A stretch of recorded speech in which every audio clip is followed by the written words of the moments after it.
आज की वीडियो में हम देखने वाले हैं एक्सरसाइज 10.2 और उससे पहले की थ्योरी।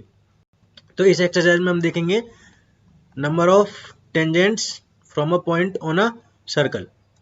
तो अगर आपने इससे पहले का वीडियो नहीं देखा है जिसमें कि मैंने 10.1 समझा रखी है, तो पहले आप उस वीडियो को देखिए, तब जाके आपको ये वीडियो समझ में आएगा। तो इस वीडियो को शुरू करते हैं। Number of tangents from a point on a circle. तो एक सर्कल पे कितने पॉइंट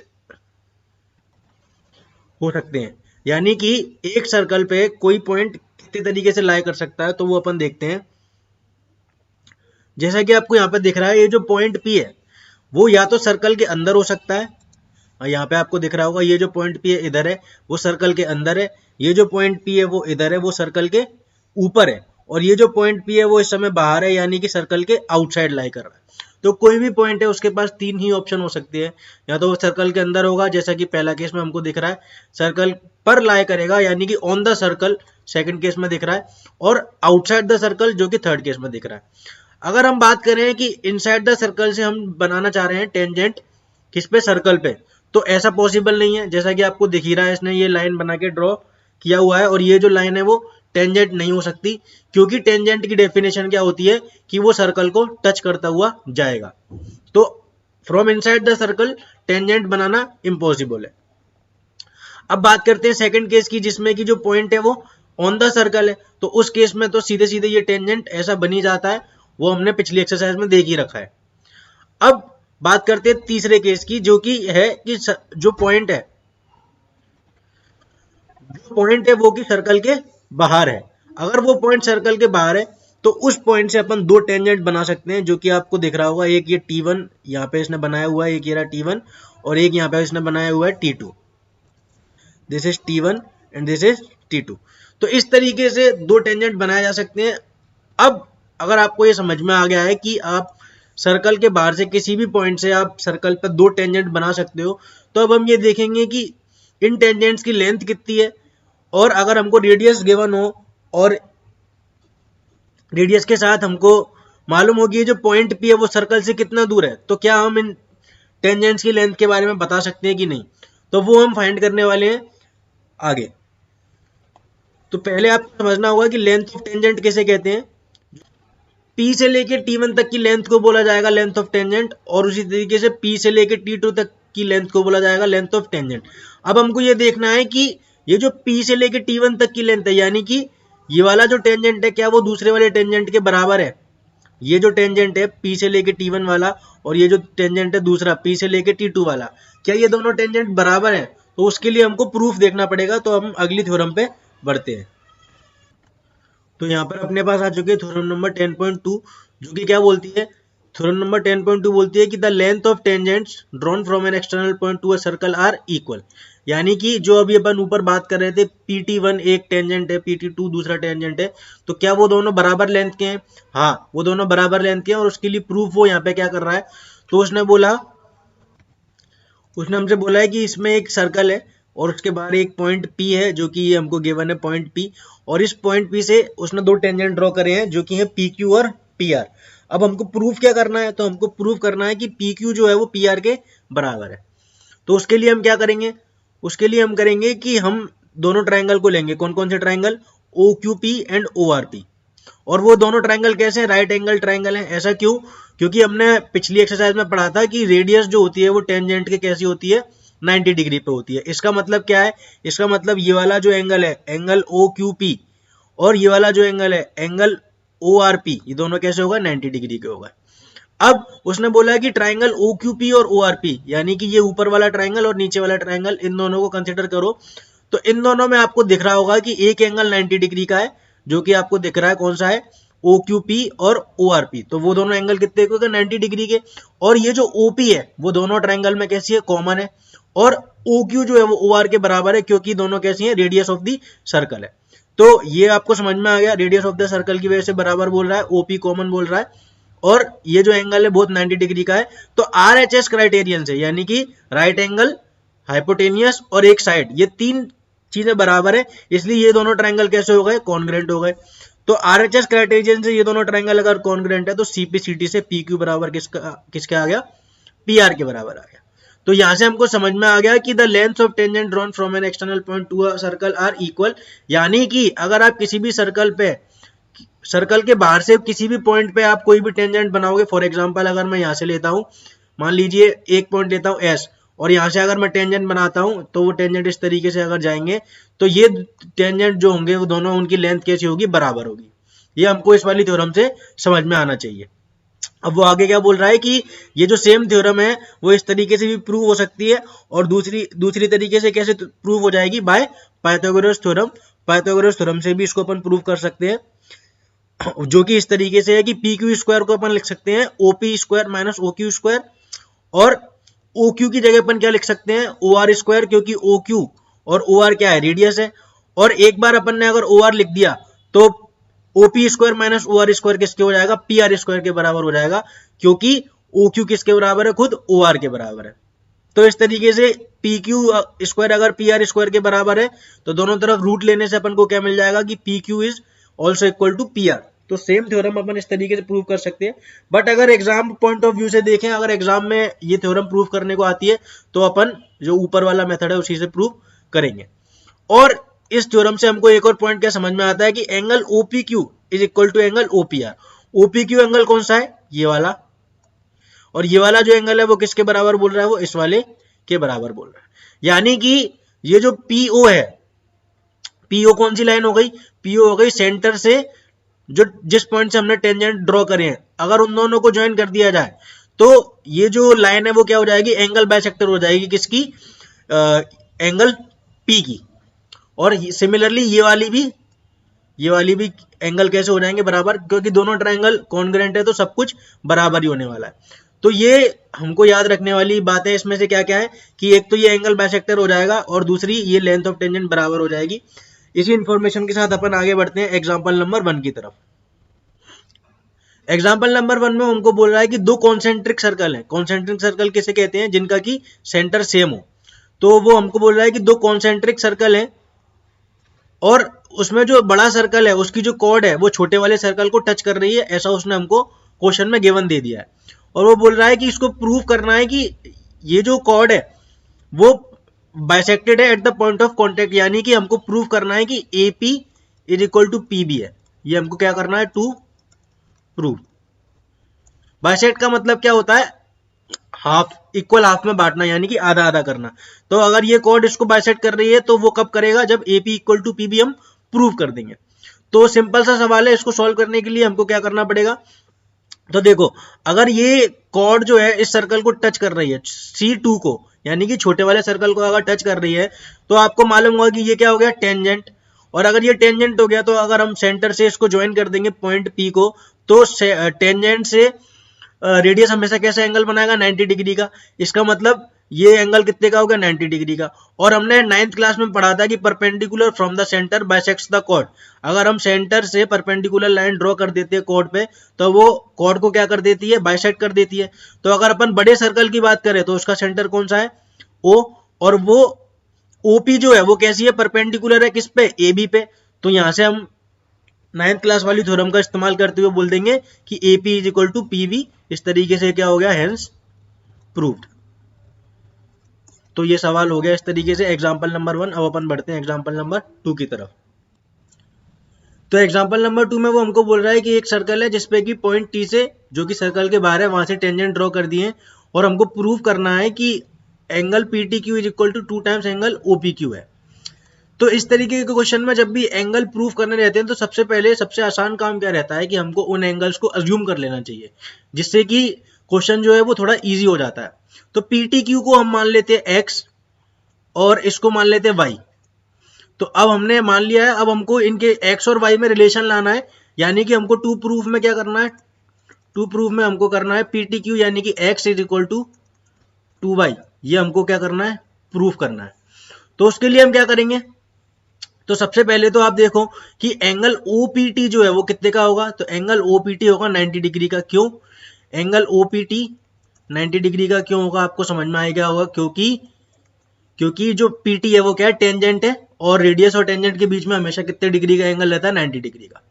तो यहां से हमको क्या समझ में आया कि एंगल TPQ एंगल TPQ की वैल्यू क्या आएगी, एंगल TPQ कितना है, ये वाला जो एंगल है उसकी वैल्यू कितनी आ गई, तो 90 में से y चला जाएगा तो ये वाली वैल्यू आ जाएगी, क्योंकि एंगल OPT पूरा कितने का है, 90 डिग्री का। तो TPQ कितने का बचा, तो TPQ बचा 90 माइनस y का। अब ट्राइंगल ट्राइंगल PTQ को आप ऑब्जर्व करो, तो ट्राइंगल PTQ में PT जो है वो TQ के बराबर है, PT is equal to TQ। क्यों, क्योंकि लेंथ ऑफ टेंजेंट जो होती है बाहर के अगर किसी पॉइंट से ड्रॉ करते हैं, अभी अपन ने 10.2 जो थ्योरम में पढ़ा था कि ये दोनों टेंजेंट होते हैं वो बराबर लेंथ के होते हैं, इसका मतलब PT जो है वो TQ के बराबर हो गई। और अगर PT TQ के बराबर हो गई तो ये वाला जो एंगल है TPQ वो किसके बराबर हो जाएगा, एंगल TQP के बराबर हो जाएगा, इस वाले एंगल के बराबर हो जाएगा, क्योंकि आइसोसेलेस ट्राइंगल बन चुका है ये। तो यहां से हम क्या बोलेंगे कि angle TPQ is also equal to angle TQP and they both are equal to 90 minus y। अब हमारे पास ये तीन एंगल आ चुके हैं। अब हम इन तीनों एंगल को, ये वाला एंगल हमारे पास आ चुका है, ये वाला एंगल हमारे पास आ चुका है और x तो हमारे पास था ही, तो हम तीनों में एंगल सम प्रॉपर्टी लगा देते हैं, जिससे कि क्या हो जाएगा, जिससे कि अपने पास डिजायर्ड रिजल्ट जो है वो आ जाएगा। तो अगर अपन ट्राइंगल TPQ की बात करें, एंगल सम प्रॉपर्टी लगाएं इन ट्राइंगल TPQ, तो वो मैं आपको यहां लगा के दिखा देता हूं।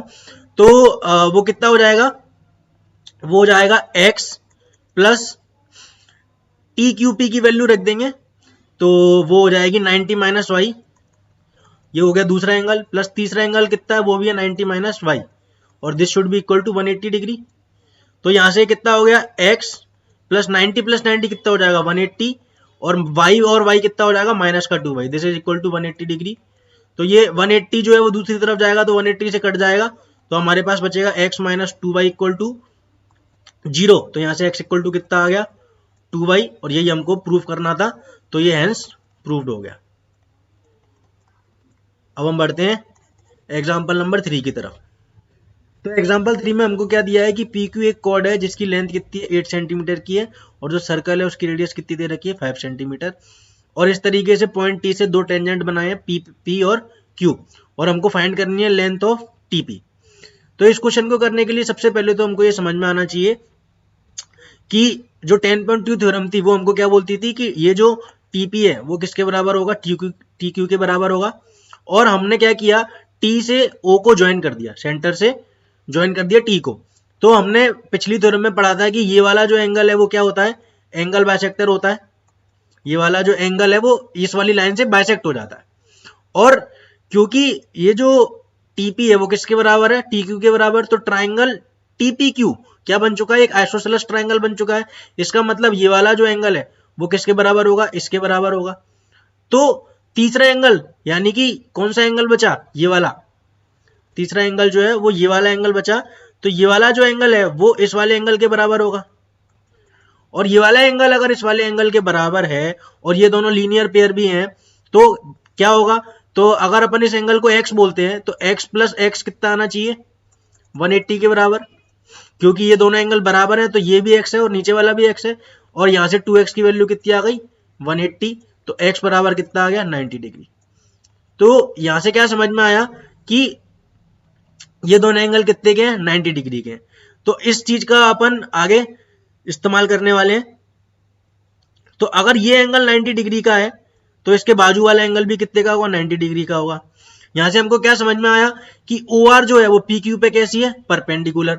तो PQ क्या है अपने पास कॉर्ड, और परपेंडिकुलर अगर कॉर्ड पे अपन सेंटर से डालते हैं तो हमने क्या पढ़ा था कि perpendicular from the centre bisects the chord. इसका मतलब PR और RQ कैसे हो जाएंगे बराबर। तो यहां से हमको क्या समझ में आ गया कि PR is equal to RQ, और PQ पूरा कितने का है 8 का, और उसका अगर आधा कर देंगे तो PR की वैल्यू कितनी आ गई 4। तो उसने ये वाली इंफॉर्मेशन हमको यहाँ पे समझा रखी है।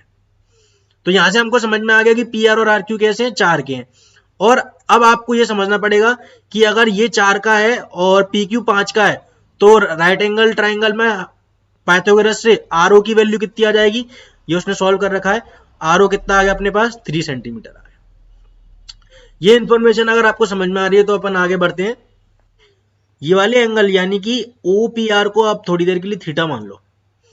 तो अगर आपने इसको थीटा मान लिया है तो एंगल OPT कितने का होगा, सबको मालूम है एंगल OPT कितने का होता है, 90 डिग्री का, क्योंकि टेंजेंट और रेडियस के बीच में हमेशा एंगल कितना होता है, टेंजेंट और रेडियस के बीच में एंगल होता है 90 डिग्री का।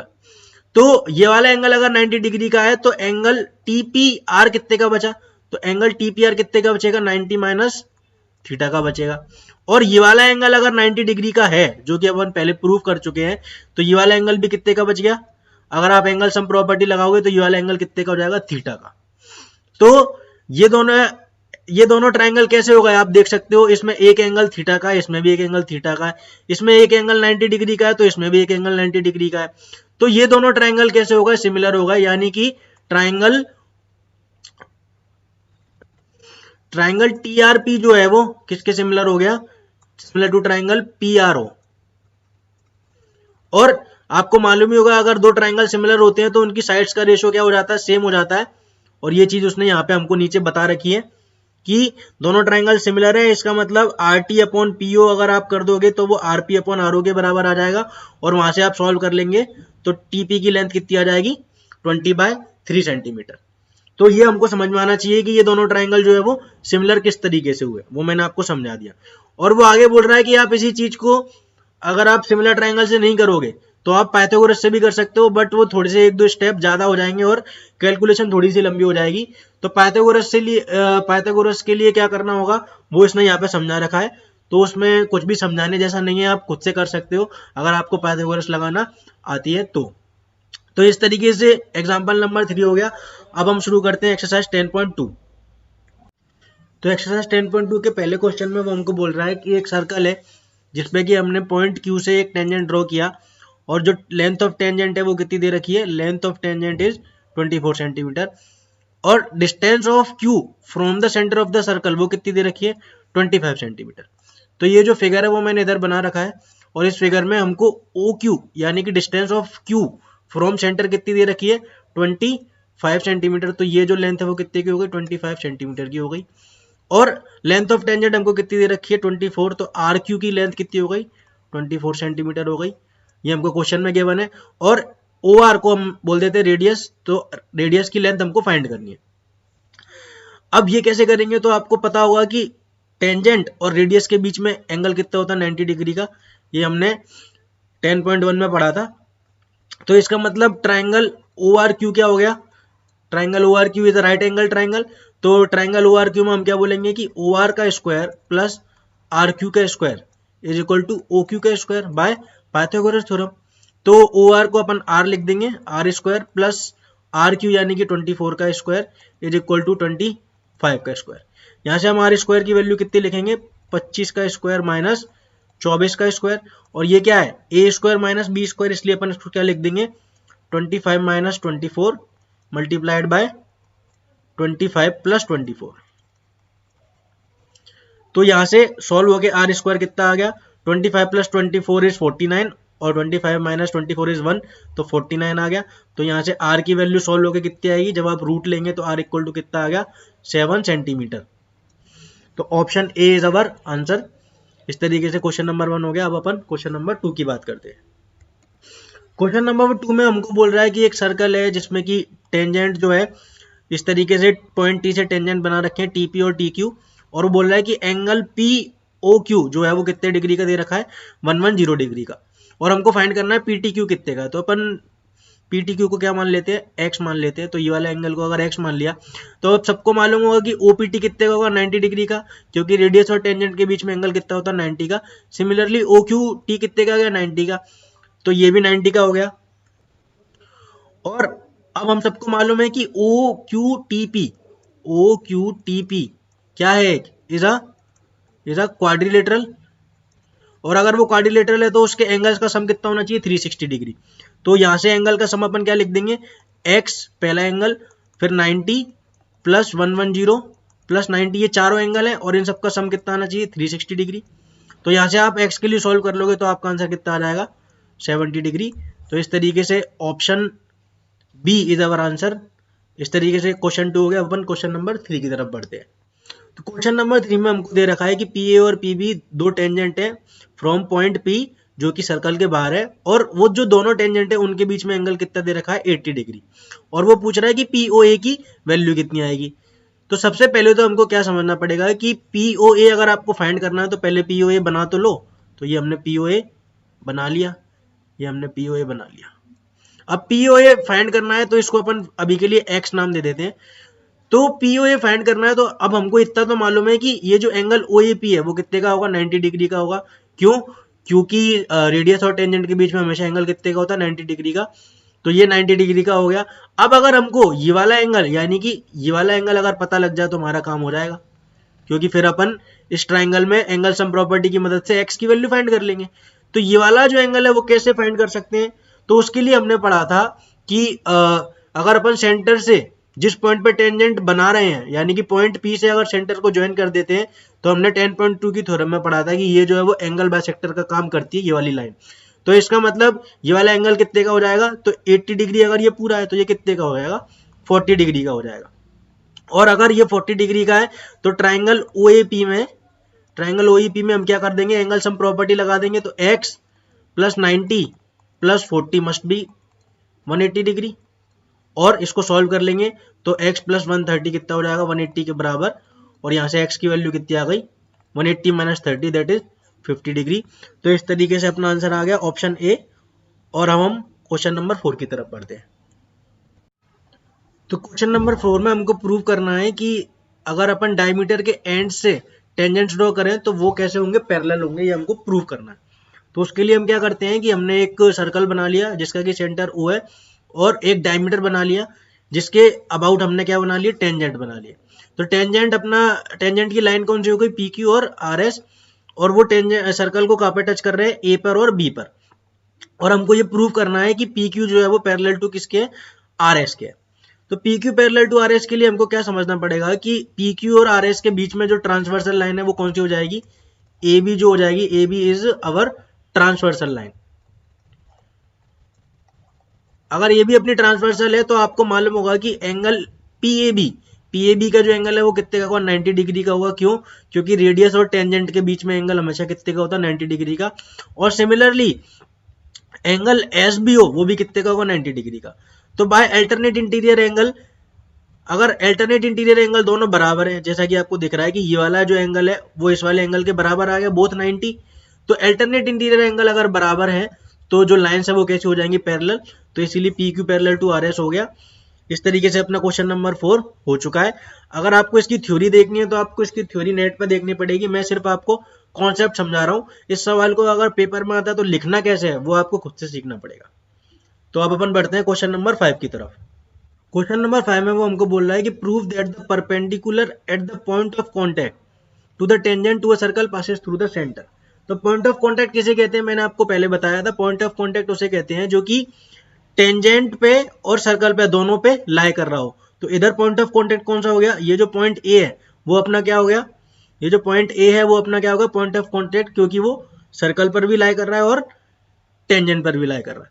अब वो बोल रहा है कि अगर पॉइंट ऑफ कॉन्टैक्ट से आप परपेंडिकुलर ड्रॉ करो तो वो सर्कल के सेंटर से ही पास करेगा, यानी कि वो कहीं और से पास नहीं कर सकता, ये प्रूव करो।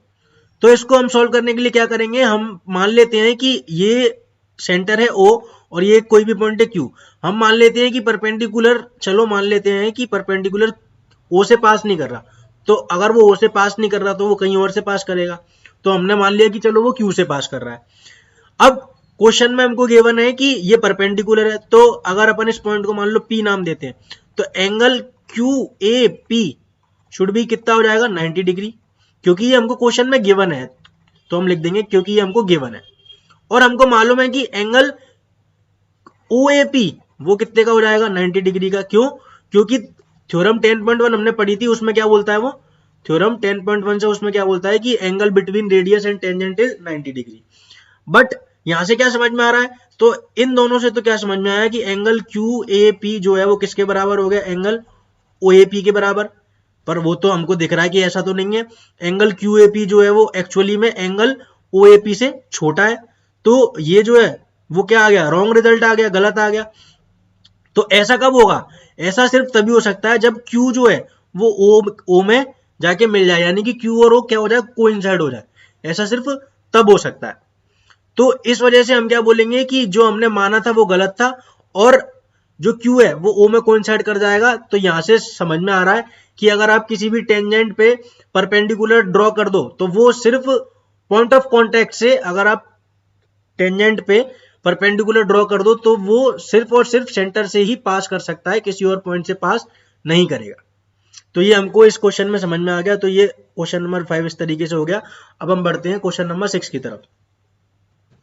क्वेश्चन नंबर 6 में हमको दे रहा है कि एक पॉइंट है ए जो कि सर्कल से 5 सेंटीमीटर दूर है सेंटर से।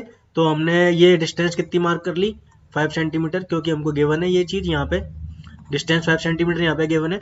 और लेंथ ऑफ टेंजेंट कितनी दे रखी है, 4 सेंटीमीटर।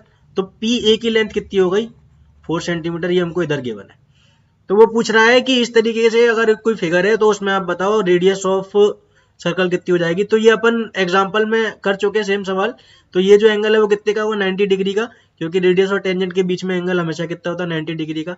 तो ये ट्राइंगल है वो कितने का हो गया, ट्राइंगल हो गया राइट एंगल ट्राइंगल। और इसमें अगर आप पाइथागोरस लगा दोगे तो आपको दिख रहा होगा ये लेंथ कितनी आ जाएगी, 3, क्योंकि पाइथागोरन ट्रिपलेट होते हैं 3 4 5। तो यहाँ पे r square plus 4 square is equal to 25, यानी कि 5 का स्क्वायर हो जाएगा। तो दिस इज इक्वल टू 25। तो यहाँ से आर स्क्वायर इक्वल टू कितना हो जाएगा, 25 minus 16 that is equal to 9। तो यहाँ से आर की वैल्यू कितनी आ जाएगी, जब आप दोनों तरफ रूट ले लोगे तो आर इक्वल टू कितना आ जाएगा, 3 सेंटीमीटर। इस तरीके से क्वेश्चन नंबर 6 हो गया। अब अपन बढ़ते हैं क्वेश्चन नंबर 7 की तरफ। क्वेश्चन नंबर 7 में बोल रहा है कि हमारे पास दो सर्कल हैं जो कि कॉन्सेंट्रिक है, यानी कि उनका सेंटर कैसा होगा, उनका सेंटर हो जाएगा सेम, दोनों का सेम सेंटर हो जाएगा। और वो बोल रहा है कि एक सर्कल 5 सेंटीमीटर का रेडियस का है और एक सर्कल 3 सेंटीमीटर की रेडियस का है। बोल रहा है कि लेंथ ऑफ द कॉर्ड बताओ जो कि बड़े वाले सर्कल की कॉर्ड हो और छोटे वाले सर्कल को टच करके जा रही हो।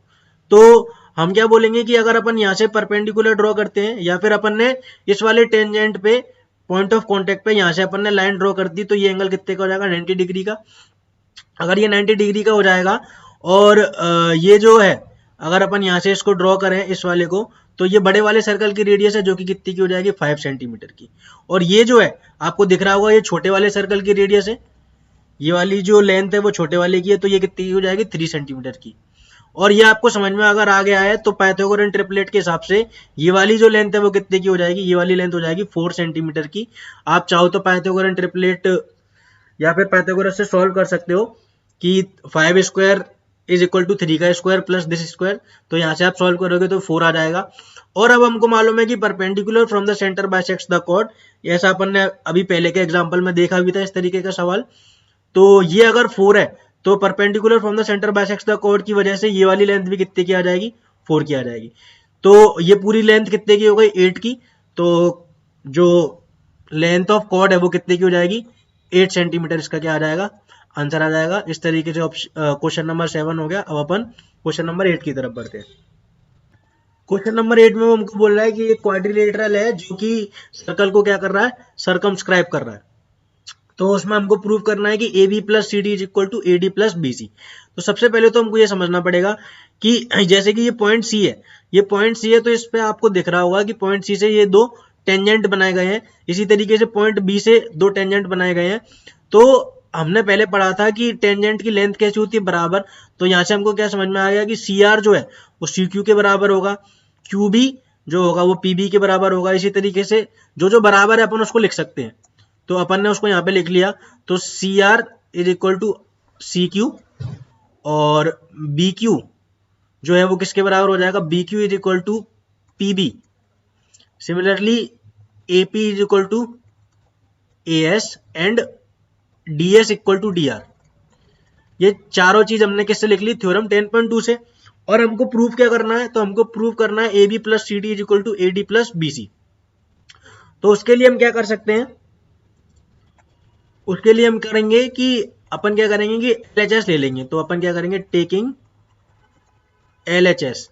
LHS को हमने ले लिया तो A B plus C D है, ये हमारे पास क्या है LHS।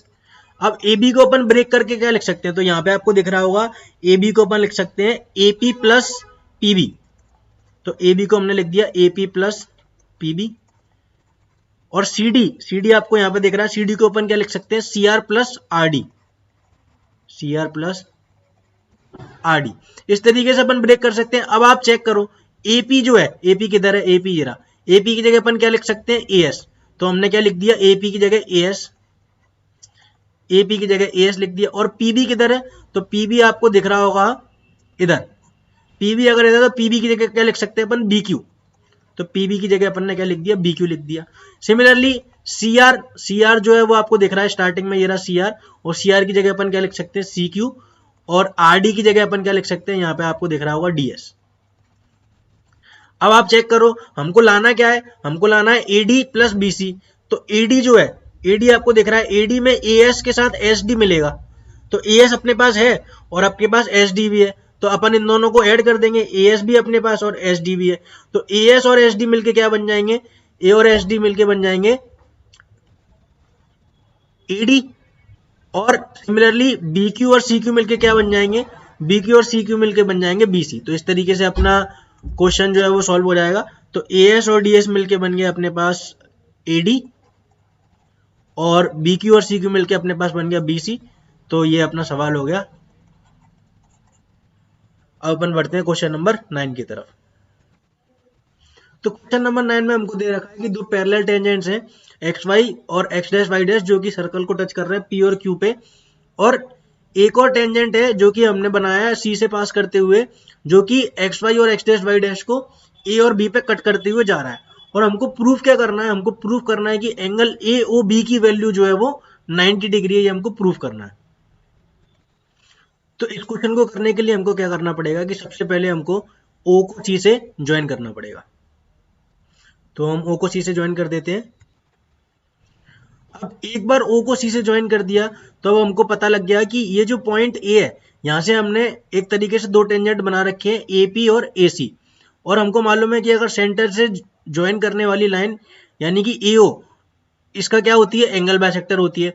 तो इसका मतलब ये जो एंगल है यानी कि एंगल पीओए, अगर इसको मैं एक्स बोलता हूं तो ये वाला एंगल भी कितना हो जाएगा, एक्स हो जाएगा, क्योंकि एओ क्या करती है, एंगल बाइसेक्टर का काम करती है। सिमिलरली अगर अपन इस वाले पॉइंट की बात करें बी की, तो बी से अपन ने क्या बना रखे हैं, बीसी एक टेंजेंट है और बीक्यू एक टेंजेंट है। तो ये जो है ओबी फिर से वो किसका काम करेगी, एंगल बाइसेक्टर का काम करेगी।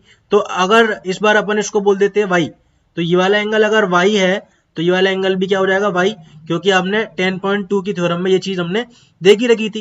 एंगल आ चुके हैं तो अब हम क्या करेंगे, अब हम बोलेंगे कि पीओ क्यू एक डायमीटर है। ऐसा क्यों बोल रहे हैं हम, क्योंकि एक्स वाई और X dash Y dash parallel tangents दे रखे हैं। अगर पैरेलल टेंजेंट्स होते हैं तो हमने देखा था कि वो सिर्फ डायमीटर के अक्रॉस ही बन सकते हैं। तो यहां से हमको क्या समझ में आया कि पीओ क्यू एक डायमीटर है। तो एंगल पीओ क्यू की वैल्यू कितनी हो जाएगी, 180 डिग्री की हो जाएगी। और एंगल पीओ क्यू बना किससे, तो एक्स प्लस वाई से बना है। तो ये अगर 180 डिग्री है तो 2x प्लस 2y कितना आ गया, 180 डिग्री आ गया। 2x प्लस 2y अगर 180 डिग्री आ गया तो यहां से x प्लस वाई कितना आ जाएगा, 180 डिग्री बाय 2, क्योंकि 2 कॉमन आके राइट में चले जाएगा। तो यहां से x प्लस वाई की वैल्यू कितनी आ गई, 90 डिग्री। और x प्लस वाई आपको दिख रहा होगा, x प्लस वाई ही कितना है, x प्लस वाई ये वाला एंगल है। ये x, इस वाले x को ले लेते हैं अपन और इस वाले y को ले लेते हैं।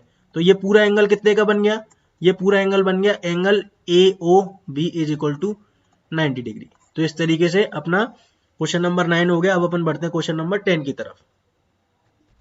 तो क्वेश्चन नंबर 10 में हमको प्रूव करना है कि angle between the two tangents drawn from an external point to a circle is supplementary to the angle subtended by the line segment joining the points of contact at the center। यानी कि हमको prove करना है कि अगर ये वाला angle x है और ये वाला एंगल अगर y है, तो सप्लीमेंट्री क्या होता था, सप्लीमेंट्री होता था ऐसे एंगल जिनका सम कितना हो, 180 डिग्री। तो टू प्रूफ में हमारे पास क्या आ गया, टू प्रूफ में आ गया एक्स प्लस वाई कितना आना चाहिए, 180 डिग्री आना चाहिए। तो उसके लिए हम क्या कर सकते हैं, तो उसके लिए सिंपल सा काम करना है। उसके लिए हमको क्या करना पड़ेगा कि देखो OA जो है वो किसके रेडियस है और AP टेंजेंट है। तो ये जो एंगल है वो कितना हो जाएगा, 90 डिग्री का। ये सबको मालूम है ऐसा क्यों होता है। और OB जो है इधर भी रेडियस है और BP टेंजेंट है। तो यहाँ पे भी ये एंगल कितने का है, 90 डिग्री का। और अब हमको मालूम है कि BOAP क्या है, इज अ क्वाड्रिलेटरल। और क्वाड्रिलेटरल का एंगल सम कितना होता है, तो वो होता है 360 डिग्री। तो यहाँ पे क्या आ जाएगा, x plus 90 plus y plus 90 this is equal to 360 degree. और यहाँ से अगर अपन सॉल्व करेंगे तो x प्लस वाई प्लस 180 कितना आ गया 360 के बराबर। और अब आप देख ही रहे हो कि 180 राइट में जाके माइनस हो जाएगा, तो x प्लस वाई कितना आ जाएगा 180 डिग्री। और यही हमको प्रूव करना था। तो इस तरीके से क्वेश्चन नंबर 10 हो चुका है। अब अपन बढ़ते हैं क्वेश्चन नंबर 11 की तरफ। क्वेश्चन नंबर 11 में हमको दिया है कि prove that the parallelogram circumscribing a circle is a rhombus. तो इस क्वेश्चन को करने के लिए हम क्वेश्चन नंबर 8 का डायरेक्ट रिजल्ट इस्तेमाल करेंगे। क्वेश्चन नंबर 8 में हमने प्रूव कर चुके थे कि A B plus C D is equal to A D plus B C होता है। और ये तो क्वेश्चन नंबर 8 में तो हमको सिंपल एक क्वाड्रिलेटरल गिवन था, तो ये रिजल्ट हम इसमें इस्तेमाल कर सकते हैं। तो फ्रॉम क्वेश्चन नंबर 8 हम क्या लिख देंगे, फ्रॉम क्वेश्चन नंबर 8 के रिजल्ट से we got A B plus C D is equal to A D plus B C और A B plus C D. अब आपको मालूम है कि ये क्वेश्चन नंबर 8 में तो क्वाड्रिलेटरल था, बट इस क्वेश्चन में ए बी सी डी क्या है, A B C D is a parallelogram, ये हमको गिवन है। अगर A B C D parallelogram है तो ए बी किसके बराबर होगा, सी डी के बराबर होगा, और ए डी किसके बराबर होगा, बी सी के बराबर होगा, क्योंकि opposite sides of a parallelogram are equal. Parallelogram की आमने सामने की साइड जो होती है वो लेंथ में बराबर होती है। तो यहां से अपन के पास क्या आ जाएगा कि ए बी की जगह अपन सी डी लिख सकते हैं। तो अपन ने क्या लिख दिया इस वाले रिजल्ट में हम क्या लिख देंगे कि ए बी और सी डी की जगह भी क्या लिख देंगे A B. Similarly A D और बी सी की जगह भी क्या लिख देंगे ए डी। तो यहां से 2ab किसके बराबर आ गया, 2ad के बराबर आ गया। और यहां से 2 से 2 कट जाएगा तो ab इज इक्वल टू कितना आ गया ad। अब ab और ad क्या है, तो आपको दिख रहा होगा कि ab और ad ये एडजेसेंट साइड्स है, ये आपको दिख रही होंगी, ये है ad और ये है ab, ये है ab। तो adjacent sides of a parallelogram, अगर एडजेसेंट साइड ऑफ पैरेललोग्राम बराबर हो जाती हैं तो इसका मतलब चारों साइड कैसी हो गई, बराबर। क्योंकि अगर ये बगल बगल वाली बराबर है और आमने सामने वाली तो बराबर होती ही है, तो चारों साइड कैसी होगी, बराबर। और चारों साइड अगर बराबर हो जाती हैं तो वो फिगर क्या कन्वर्ट हो जाता है, वो पैरेललोग्राम कन्वर्ट हो जाता है रोम्बस में। तो इस तरीके से अपना क्वेश्चन नंबर 11 हो चुका है। अब अपन बढ़ते हैं क्वेश्चन नंबर 12 की तरफ। तो क्वेश्चन नंबर 12 में हमको दे रखा है कि एक ट्राइंगल है जो कि एक सर्कल को सर्कमस्क्राइब कर रहा है, और सर्कल की रेडियस कितनी दे रखी है, सर्कल की रेडियस दे रखी है 4 सेंटीमीटर इस यहाँ पे हमको। और वो बोल रहा है कि इस तरीके से ये जो लेंथ है वो 6 सेंटीमीटर की और 8 सेंटीमीटर की है, और हमको फाइंड करना है साइड्स ए बी और ए सी की लेंथ, साइड ए बी और ए सी की लेंथ फाइंड करनी है। तो इसका जो फिगर है वो इस तरीके से है, ये मैंने यहाँ पे निकाल रखा है। अब इसमें हमने क्या किया, हमने ए एफ और एफ ई, ये जो इस वाले पॉइंट को हमने एफ बोल दिया इधर और इस वाले को ई बोल दिया, और ए एफ और एफ ई की लेंथ हमको नहीं मालूम, क्योंकि ये अगर अपन पॉइंट बी की बात करें तो पॉइंट बी से बी डी जो है वो टेंजेंट है, और बी ई भी क्या है, एक टेंजेंट है। तो हमने 10.2 थ्योरम में पढ़ा था, तो ये भी कितने का हो जाएगा 8 सेंटीमीटर का, और इसी तरीके से ये कितने का हो जाएगा 6 सेंटीमीटर का। तो ये चीज उसने इधर बता रखी है, ये वाले फिगर में, इस वाले फिगर में आप देख सकते हो, ये सब उसने मार्क कर रखा है। और ए एफ और ए ई इसके बारे में हमको कुछ भी नहीं मालूम, इसीलिए उसने इसको x सेंटीमीटर मान लिया।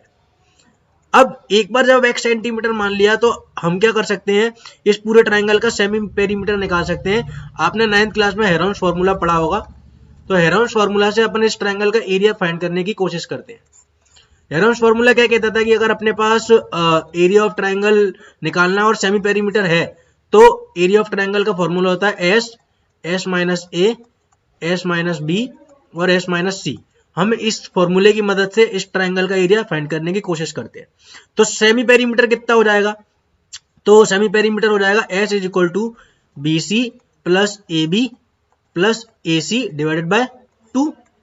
और बी सी की लेंथ कितनी है, वो हमको दिख रही है 8 और 6 14, और ए बी की कितनी है, तो ए बी आपको दिख रहा है 8 प्लस एक्स के बराबर है, तो हमने उसको लिख दिया 8 प्लस एक्स। और सिमिलरली ए सी कितना है, वो हो जाएगा 6 प्लस एक्स और divided by 2।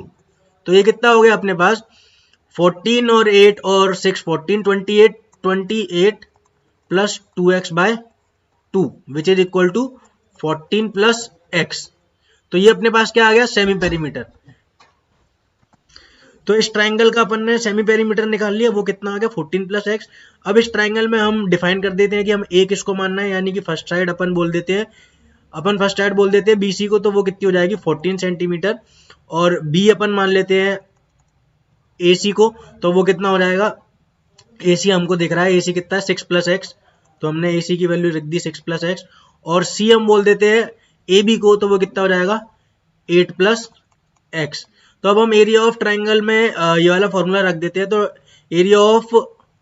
Area of triangle ABC वो कितना आ जाएगा हमारा हेरोन्स फॉर्मूला से, वो आ जाएगा √S, यानी कि वो कितना है 14 + x। और S - A, तो S - A कितना हो जाएगा 14 + x माइनस का 14, क्योंकि A की वैल्यू ये है। S - B, तो वो कितना हो जाएगा 14 + x माइनस ऑफ 6 + x, क्योंकि ये किसकी वैल्यू B की। और मल्टीप्लाई में एक और वैल्यू क्या रहेगी 14 + x माइनस ऑफ 8 + x, क्योंकि S - C हमको निकालना रहेगा। तो इस तरीके से ये अपने पास यहां तक आ चुका है। इसको अपन सॉल्व कर लेंगे, तो ये कितना आ जाएगा, इसको जब हम सॉल्व करेंगे तो 14 + x, तो 14 + x ही रहेगा। और इसमें 14 से 14 कट जाएगा, तो यहाँ पे सिंपली अपने पास कितना बच जाएगा, x बच जाएगा। और यहाँ पे क्या बचेगा, तो आप देख सकते हो x से x कट जाएगा जब ब्रैकेट खुलेगा, और 14 में से 6 गया तो 8 बचेगा। और यहाँ से x यहाँ पे भी कट जाएगा, और 14 में से 8 जाएगा तो क्या बचेगा 6 बचेगा। तो यहाँ पे अपने पास कितना आ गया, यहाँ पे अपने पास आ गया √6 8 जा 48 x into x + 14 which is equal to 48 को अपन लिख सकते हैं 16 × 3, तो 16 जो है वो रूट के बाहर आ जाएगा 4 √3 टाइम्स x स्क्वायर + 14x, अपन इसको ऐसे लिख सकते हैं। ये अपना एरिया ऑफ ट्राइंगल आ रहा है हेरोन्स फॉर्मूला से। अब अपन सेम फिगर में एरिया ऑफ ट्राइंगल निकालेंगे वापस, बट इस बार दूसरे तरीके से निकालेंगे। अब हम इस ट्राइंगल का एरिया निकालेंगे दूसरी तरीके से। तो उस तरीके में हम क्या करेंगे, हम पहले निकालेंगे एरिया ऑफ ट्राइंगल OBC, जो कि आपको दिख रहा होगा ये वाला ट्राइंगल है OBC। अब इस वाले ट्राइंगल में हमको मालूम है कि ये जो आपको दिख रहा है ये एंगल कितने का होगा 90 डिग्री का, क्योंकि रेडियस और टेंजेंट के बीच में एंगल कितने का होता है 90 डिग्री का। तो वो कितना हो जाएगा 90 डिग्री का अगर हो गया, तो एरिया ऑफ ट्राइंगल OBC कितना हो गया, half into base into height. Base कितना है इसका BC, और हाइट कितनी है OD, क्योंकि वो एंगल 90 डिग्री का है। और OD क्या है, रेडियस, जो कि हमको कितनी दे रखी है 4। तो हाफ इंटू BC की वैल्यू कितनी रख देंगे 14, और रेडियस कितनी है 4, तो ये कितना आ गया, ये आ गया अपने पास 28 centimetre square. Similarly area of triangle AOB निकालेंगे हम, तो AOB कितना आ जाएगा, हाफ इंटू बेस, बेस कितना है इस बार AB, और रेडियस कितनी है, क्योंकि ये एंगल भी 90 का रहेगा, और रेडियस OE हो जाएगी जो कि हाइट का काम करेगी, तो रेडियस हो गई OE। तो ये कितना हो गया, हाफ इंटू AB की जगह हम क्या लिख देंगे 8 + x, और इसकी जगह लिख देंगे 4, तो ये कितना हो जाएगा कट के 2 टाइम्स। तो एरिया ऑफ ट्राइंगल AOB कितना आ गया 2 × 8 + x which is equal to 16 + 2x।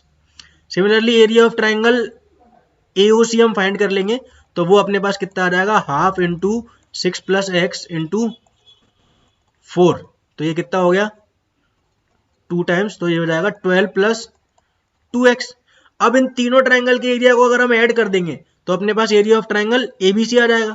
तो एरिया ऑफ ट्राइंगल ABC कितना हो जाएगा अपने पास, वो हो जाएगा 28, यानी कि कौन कौन से तीनों, एक तो ये वाला, एक ये वाला, और एक ये वाला, इन तीनों को ऐड कर देंगे तो अपने पास एरिया ऑफ ट्राइंगल ABC आ जाएगा। तो 28 + 16 + 2x + 12 + 2x, तो ये कितना हो गया अपने पास 12 और 28 हो गया 40, 40 और 16 56 + 4x। इसमें से अगर अपन 4 कॉमन लेते हैं तो अपने पास अंदर क्या बचेगा x + 14। तो एक बार एरिया ऑफ ट्राइंगल ABC अगर अपने पास आ गया, तो वो कितना आ गया 4 × x + 14 इस वाले मेथड से, और इधर से कितना आ चुका था 4 × √3x² + 14x इस वाले मेथड से। अब क्योंकि ये दोनों एरिया ऑफ ट्राइंगल ABC ही हैं, तो हम इनको कंपेयर कर सकते हैं। तो यहाँ से अपन क्या लिख देंगे कि 4 × x + 14 is equal to √4 × √3 times x² + 14x। तो यहाँ से 4 से 4 कट जाएगा और x plus 14 is equal to root under 3 times x square plus 14x के बराबर आ जाएगा। अब यहाँ से बोथ साइड स्क्वायर कर देंगे तो x प्लस 14 का स्क्वायर जो है वो किसके बराबर आ जाएगा, 3 times x square plus 14x के, क्योंकि राइट हैंड साइड पर रूट था तो स्क्वायर करने पर रूट हट जाएगा। तो यहाँ से कितना आ गया अपने पास, X square plus 196 plus 2 into 14 into X that is 28x is equal to 3x square plus 42x। तो जहां से यहाँ से हम अपन सॉल्व करेंगे तो ये एक्स स्क्वायर इधर जाएगा तो 2x स्क्वायर बचेगा, 28x इधर जाएगा तो अपने पास बचेगा 14x और माइनस 196 इक्वल टू 0। और जब इसमें से 2 कॉमन लेके राइट हैंड साइड में 2 को भेज देंगे तो 0/2 हो जाएगा। तो यहाँ से अपने पास 2 कॉमन लेने के बाद क्या बचेगा अंदर, x square plus 7x minus 98 equal to 0। अब इस क्वाड्रेटिक को सॉल्व करना पड़ेगा। तो इस क्वाड्रेटिक को सॉल्व करने के लिए क्या करना पड़ेगा, स्प्लिटिंग द मिडिल टर्म, या फिर आप क्वाड्रेटिक फॉर्मूले से भी सॉल्व कर सकते हो। तो 98 के फैक्टर हो जाएंगे तो इस तरीके से इसका स्प्लिटिंग द मिडिल टर्म कितना हो जाएगा, plus 14x minus 7x minus 98 equal to 0। यहाँ से x कॉमन आया, अंदर बचा x प्लस 14, यहाँ से माइनस 7 कॉमन आया, अंदर बचा x प्लस 14 इक्वल टू 0। अब पूरे में से x प्लस 14 कॉमन ले लेंगे तो अंदर कितना बचेगा, x माइनस 7 इक्वल टू 0। अब यहाँ से x इक्वल टू माइनस 14 आएगा और यहाँ से x इक्वल टू 7 आएगा। तो ये वाली वैल्यू को हम रिजेक्ट कर देंगे क्योंकि value of side can not be in negative. तो x इक्वल टू 7 अपना आंसर आ गया। अब अगर x इक्वल टू 7 है तो आप यहाँ पे देख सकते हो कि x इक्वल टू 7 अपन यहाँ पे पुट कर देंगे तो ये कितना हो जाएगा 7 सेंटीमीटर और ये भी कितना हो जाएगा 7 सेंटीमीटर। उसने हमसे पूछा है AC और AB की लेंथ बताओ, तो AC कितने का हो गया 7 प्लस 6 दैट इज 13 सेंटीमीटर का, और AB कितने का हो गया 7 प्लस 8 दैट इज 15 सेंटीमीटर। तो AC कितना आ गया 13 सेंटीमीटर और AB कितना आ गया अपने पास, AB आ गया 15 सेंटीमीटर। इस तरीके से ये क्वेश्चन का आंसर अपने पास आ चुका है। अब अपन बढ़ते हैं क्वेश्चन नंबर 13 की तरफ। क्वेश्चन नंबर 13 में हमको दिया गया है कि प्रूव करो कि opposite sides of a quadrilateral circumscribing a circle subtend supplementary angles at the centre. इसका क्या मतलब है कि अपोजिट साइड्स कौन सी हो गई, जैसे कि ये क्वाड्रिलेटरल है, एक सर्कल को सर्कमस्क्राइब कर रहा है, तो अपोजिट साइड कौन सी हो गई AB और DC। तो ये सेंटर पे कौन सा एंगल बना रही है, सेंटर पे एंगल बना रही है एंगल AOB, और अपोजिट साइड कौन सी है DC, वो सेंटर पे एंगल कौन सा बना रही है एंगल DOC। तो हमको प्रूव करना है कि angle AOB plus angle DOC ये किसके बराबर है, 180 डिग्री के बराबर है। ये हमको प्रूव करना है। अब हम पढ़ चुके हैं 10.2 में कि जैसे कि ये B है, B से टेंजेंट ड्रॉ हो गया BP और BQ, तो ये जो B से लेके O की जो लाइन है वो क्या करती है, एंगल बाइसेक्टर का काम करती है। तो यहाँ से हम क्या समझेंगे, ये तो अपने पास 2 प्रूफ है, यहाँ से हम क्या समझेंगे कि angle 2 is equal to angle 3, similarly angle 4 is equal to angle 5, angle 6 equal to angle 7, और इसी तरीके से angle 1 is equal to angle 8। ये 4 हमने रिजल्ट लिख लिए। अब हमको मालूम है कि angle 1 plus angle 2 plus angle 3 plus angle 4, ऐसे करते करते सारे जो एंगल का सम है वो कितना हो जाएगा, this is equal to 360 degree. अब एंगल 1 और एंगल 8 को हम साथ में लिख सकते हैं। तो एंगल 1 और एंगल 8 को अगर हम साथ में लिखेंगे तो उससे हमारा क्या फायदा बनेगा वो अभी मैं आपको समझाता हूँ। तो पहले तो अपन इसको ऐसे लिख सकते हैं एंगल 1 प्लस एंगल 8, क्योंकि आपको दिख रहा होगा कि एंगल 1 और एंगल 8 दोनों सेम वैल्यू के, इसलिए हमने उनको साथ में लिख दिया। सिमिलरली हम एंगल 2 को और एंगल 3 को साथ में लिख सकते हैं, और एंगल 6 को और एंगल 7 को लिख सकते हैं, और एंगल 1 8 हो गया, 2 3 हो गया, 6 7 हो गया, 4 और 5 को लिख सकते हैं, और this is equal to 360 degree. अब ये जितने भी एंगल हैं वो सारे ब्रैकेट में जो लिखे हैं वो एक दूसरे के बराबर है। तो हम एंगल 8 की जगह एंगल 1 लिख देंगे तो अपने पास कितना आ जाएगा, 2 times angle 1 plus 2 times angle 2 plus 2 times angle 6 plus 2 times angle 5, ऐसा लिख सकते हैं। This is equal to 360 degree. तो यहाँ से अपने पास क्या बना, 2 पूरे में से कॉमन आएगा और राइट में जाके डिवाइड हो जाएगा। तो angle 1 plus angle 2 plus angle 6 plus angle 5 this is equal to 180 degree आ गया अपने पास। और एंगल 1 और एंगल 2 आपको दिख रहा होगा वो किसके बराबर है, तो एंगल 1 और एंगल 2 की वैल्यू अगर आप ऐड करेंगे तो वो AOB के बराबर है, ये आपको दिख रहा होगा इस तरीके से। और अगर आप एंगल 6 और एंगल 5 को ऐड करोगे तो वो किसके बराबर है, एंगल 6 और एंगल 5 है DOC के बराबर। तो यहां से हमको क्या समझ में आ गया कि एंगल AOB 1 + 2 की जगह एंगल AOB लिख देंगे और 6 + 5 की जगह क्या लिख देंगे, angle DOC this is equal to 180 degree. और ये अपना सवाल प्रूव हो गया। तो इस तरीके से अपना लास्ट सवाल जो इस एक्सरसाइज का था वो भी हो चुका है। आई होप आपको ये एक्सरसाइज समझ में आई होगी। अगर आपको ये एक्सरसाइज नहीं समझ में आई तो आप मेरे को इंस्टाग्राम पे मैसेज कर सकते हैं, मैं आपके डाउट क्लियर कर दूंगा। और मिलते हैं अब नेक्स्ट चैप्टर के वीडियो में, जब तक के लिए बाय बाय।